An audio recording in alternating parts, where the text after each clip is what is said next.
Well, we've got ourselves another Hollywood director, this time a guy by the name of Craig Mazin, who is complaining about the fans not liking a certain episode in the Last of Us miniseries. This right here recently came out. I figured I would discuss it as video 3 on a Wednesday, so make sure you guys stick around, because not only are we going to be talking about the reason why it is that this guy is out of touch with the actual fan base, out of touch with people who actually watch films, and also something else too. We're going to talk about why it is that people, quite frankly, are tired of all the wokeness, and this is just another amalgamation of directors not exactly knowing their place, forgetting the fact that when you write films, when you write scripts, you obviously do this to entertain and tell a story.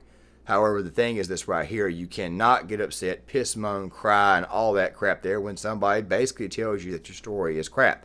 You need to go back to the drawing board and figure out what the hell it was that actually went wrong.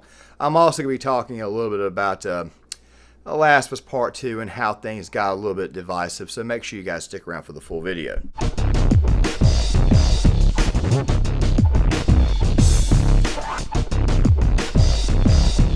I did not think I would ever be talking about this particular issue again, but when people in Hollywood, they get upset about the fact that people don't like their product, or they don't like the idea that, directors, movie stars, which, by the way, these are very, very fickle people. They have a lot of vanity. They get upset when you complain about their product, and, of course, the topic of The Last of Us has come up again, albeit from a guy who was one of the directors on the show. Of course, we're talking about the HBO miniseries, but of course we're going to be talking about the game series itself here in a second, is obviously decided to vent some frustrations about Episode 3. You know, the same episode that I talked about in one of my videos that obviously caused a lot of negativity. Don't worry, I won't be rehashing that video, but I will definitely be rehashing the reason why it was that people were upset. So you guys are seeing in this article that this guy was a little bit upset about how fans responded to Episode 3 about the miniseries. Not exactly the video game, but we'll talk about Part 1 and Part 2 here in a second, because obviously the game, the source material, is going to come up in this conversation, especially when it comes to the topic of the character, the main character involved in Episode 3, that right there being Bill. Here's the deal, though. He's talked about how it was that people didn't like the gay stuff. You have to tread lightly here on this platform how you actually say things, or else then you'll get the yellow dollar sign. This was just a specialty video that I figured I could get some additional views and cash in. But still, though, at the same time, though, we need to explain why it is that these very, very fickle people get so upset when somebody critiques their work. Now, here's the deal. If you watch the miniseries The Last of Us, and if you're familiar with the game, then you will know that the Bill segment of the game, it was heavily hinted at that Bill was gay. However, it was more so hinted at very, very subtly, meaning when they were talking about Frank, it was more along the lines of, how do I say this? It seemed like Bill was a character that had a lot of regret, and he was masking a lot of it. He was basically trying to explain to Joel that you needed to kind of distance yourself from anybody that you care about. This right here is not exactly uncommon when we talk about things involving zombies or end of the world type scenarios. You might want to distance yourself from this person over here. They could get you killed. You could die as a result of this person. He was basically telling Joel, you need to take this girl back. You need to be done with this entire thing, or else it's eventually going to get you killed. And if you played the game, then you would know that before Joel and Ellie leave Lincoln and they head to Pittsburgh, there's a nice little segment where Joel and Ellie, of course, are on their way into Pittsburgh, and this scene here occurs. Oh, I'm sure your friend will be missing this tonight. Mm-hmm. Light on the reading, but it's got some interesting photos. Now, Ellie, that ain't for kids. Whoa!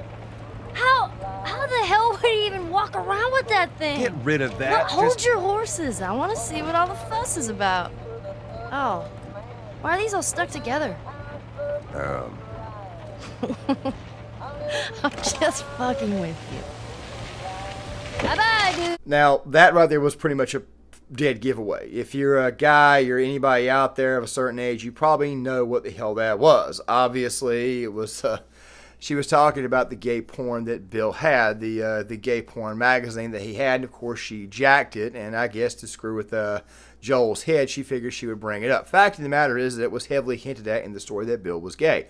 However, most fans of the series, most video game goers, they actually thought that that was funny, but they didn't really want to explore much into Bill. Most people did not, because next thing you know, you're going to find some things out there just aren't interesting. So a lot of people tuned in to HBO's miniseries, The Last of Us. They watched episode 3, and they thought that for the most part it was good old-fashioned filler. And the filler that they got, they did not like. Now, I voiced my frustrations in a video earlier about this. Like I said, the video is still up. I'm not going to apologize for it because my feelings have not changed. But then again, at the same time, though, I felt that the miniseries itself wasn't really and truly that good. I thought Pedro Pascal's portrayal of Joel made him look kind of weak. There were moments where he was okay. There were moments, of course, where like at the very beginning, where Joel took the rifle off the Fedra agent at the very beginning, unlike in the game where you can't take weapons off of anybody. I thought that it was a little bit more true to life and it was a little bit more enjoyable to see. But when you get to episode 3, for whatever reason, they decided to go in that direction, which, by the way, was to focus on Bill and his lover. Not exactly something that made a whole lot of sense to a lot of people. It weirded a lot of people out. I can already hear people saying you're just another racist, bigoted SOB who's complaining about gay stuff inside miniseries, when in reality, the truth is this here. If you're going to have that, let it be pertinent to the plot, even though I'm not okay with watching that stuff. It just ended up looking like mindless, useless filler. That right there is what the hell it was. Also, something else, too, there were other episodes in the miniseries that, quite frankly, came off as filler. I thought the Ellie-centric episode where they tried to go back and basically do the Left Behind stuff, I thought that episode, for the most part, was good old-fashioned filler. I wish they had been a little bit more to the point and a little bit more, let's just say, a little bit more faithful to the actual adaptation. But then again, at the same time, I understood why they did what they did in some of these cases to obviously make things a little bit different to keep the audience engaged. Still, though, at the same time, though, most people came out and complained about episode 3 because they looked at the social justice warrior messaging that reminded them of part 2. But I got to be honest with you about part 2. And what I mean by part 2 is the game, which is what I'm about to go into here now. Before we go into that, though, I need you to go ahead and know something.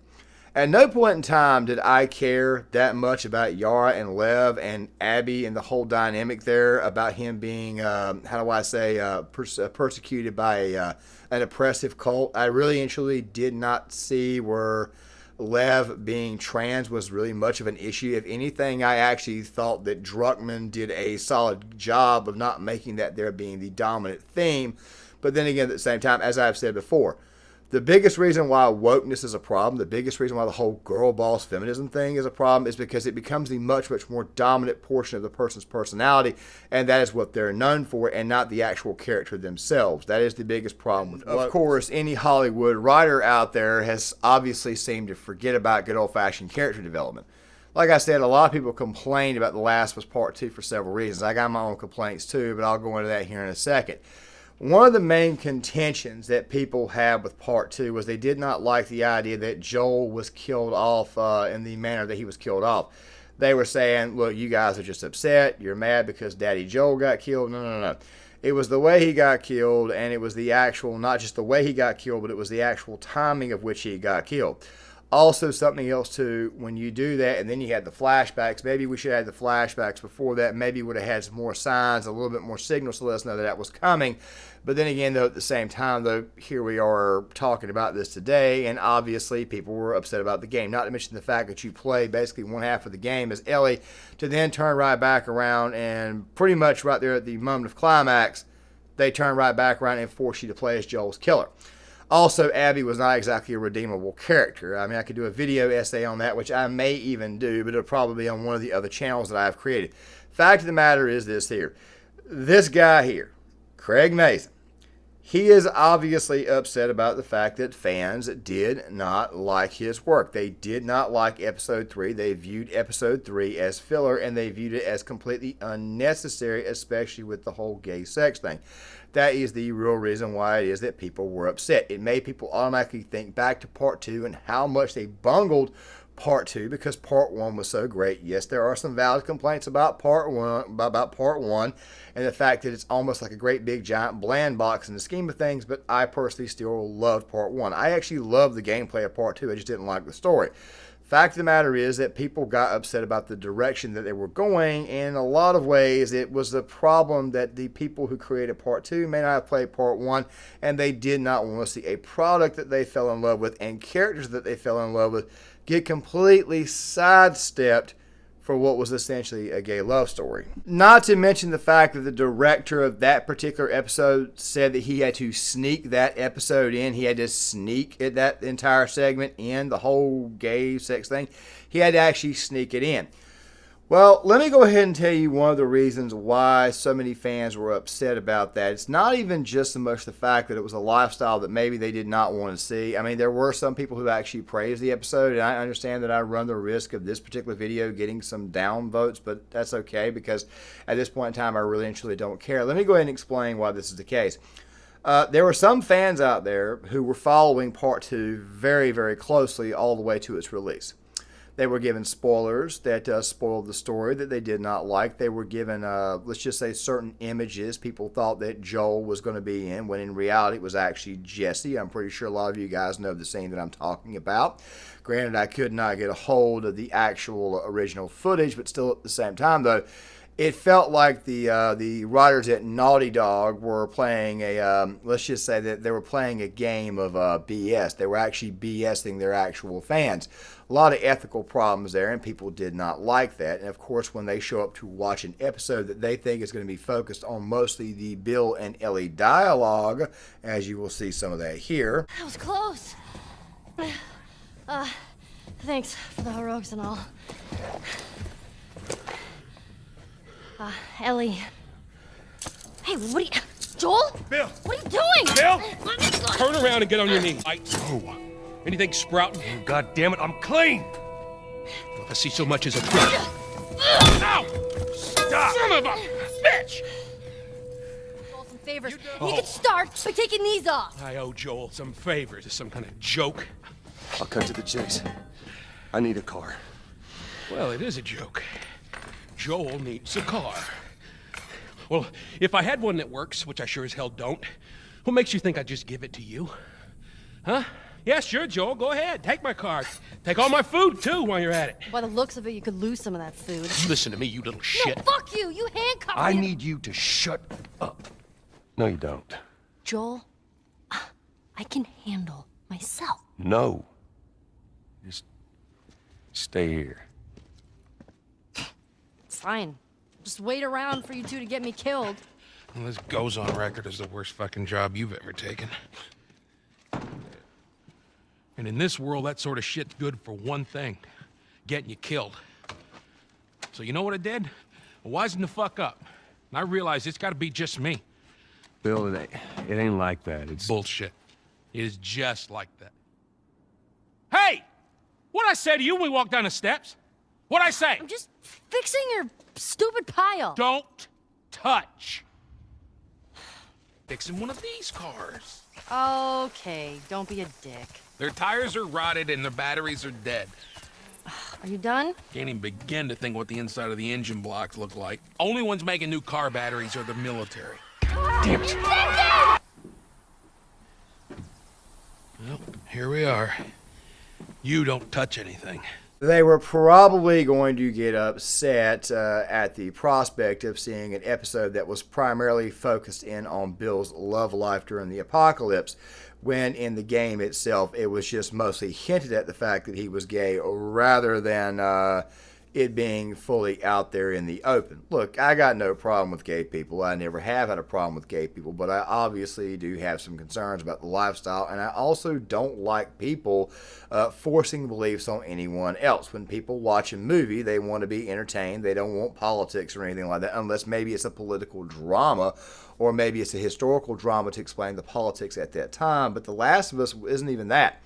It's a story about a fungal infection that takes over the world, and of course the first game was about a man carrying a little girl across the country because she was immune, so that way the Fireflies, the faction that was fighting back against the government, could extract a cure, which of course they ended up not exactly using any ethical, let's just say they didn't use ethics in that situation too, and I 100% agree with Joel Miller's decision to basically kill them all and save Ellie's life. Don't get me started on that, because there's definitely a lot to discuss there, but this right here is not really a gaming channel. I will dabble in it from time to time, and I'll dabble in the stories. Maybe I'll even start telling more stories on this channel, especially given all the censorship and given the fact that I'll probably get the yellow dollar sign in this video. Fact of the matter is that You guys at Naughty Dog, you guys at HBO, you writers, you did this crap to yourself.